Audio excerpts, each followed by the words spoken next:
Hi, hello. Nice to see you. Now, it's a great show. I've just been to see it. Tell us, what is loot?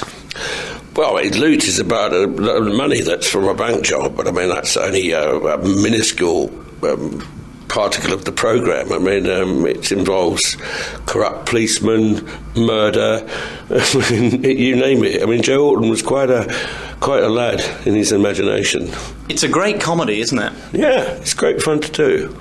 I think a lot of people who are not familiar with Joe Orton's work are not quite sure what to expect. I mean, for instance, it does start with a coffin on the stage and they're about to go to a funeral, but it is in fact a farce. I mean, a black comedy.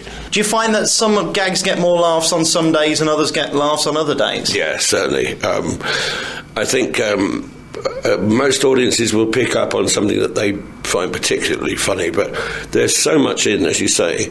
I mean, he's like a sort of contemporary Oscar Wilde. His dialogue is so brilliant.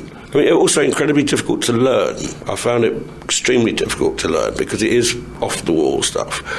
But when he wrote it for Kenneth Williams, the particular part I play, so you can imagine what it was like when originally done, like a machine gun. Very funny man indeed. And in a way I kind of bear that in mind when I'm doing it. It's a cross between Arthur Lowe, Kenneth Williams, Tony Hancock. I mean, it's all those 60s comics. It's marvellous. Having said that, it's not camp, is it? No, it isn't. I mean, given the fact that he was homosexual and was quite renowned for it, no, it's not camp at all. I mean, the two boys have got sort of devious sexuality between them, but that's about it. But there is quite a lot of innuendo there if you look for it. Also, with the policeman, I mean, apparently Orton, in the 60s, it was illegal to be homosexual. And this particular policeman that he wrote the character around used to hound him continually. But we don't really know for what reasons. You've been in Nottingham before, you're best known for Boon, but this is only a real small bit of everything you've done. People do seem to major on that, and I mean, you've done classical acting, haven't you, as well as comedy, TV, film. What's been the most enjoyable thing you've done? Well, I have to say Boon, obviously, because it spent, 8 years of my life doing it. So I did have a great time and we all got on very well. But there's loads of things I've done that in the past that I've thoroughly enjoyed. There was a series called Private Schultz, way back in 1980, that I thoroughly enjoyed. I played here at the Playhouse in Nottingham for a while, a whole season. That was very enjoyable. I enjoyed most of my work. Do you enjoy comedy more than serious acting? Because you've done Shakespeare as well, haven't you?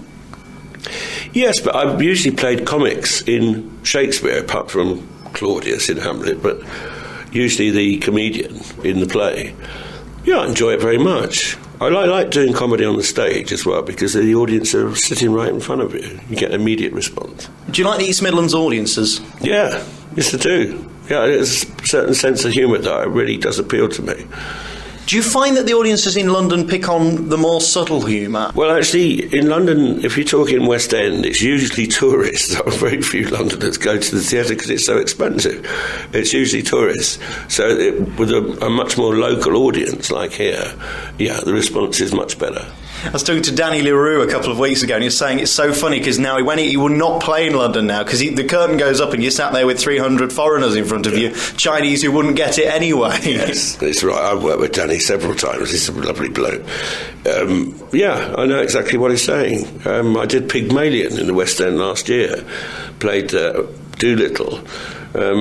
But most of the time it was a Japanese audience who haven't got a clue. They've all seen My Fair Lady, but the play's much more wordy. There's no songs in it.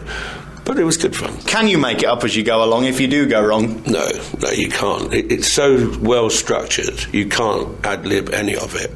You have to say exactly what he wrote, because otherwise you screw yourself up. If you start a sentence with the wrong way round, you can't finish it the way he created it. No, there's no way you can ad-lib this. Absolutely great talking to you today, Michael Elphick.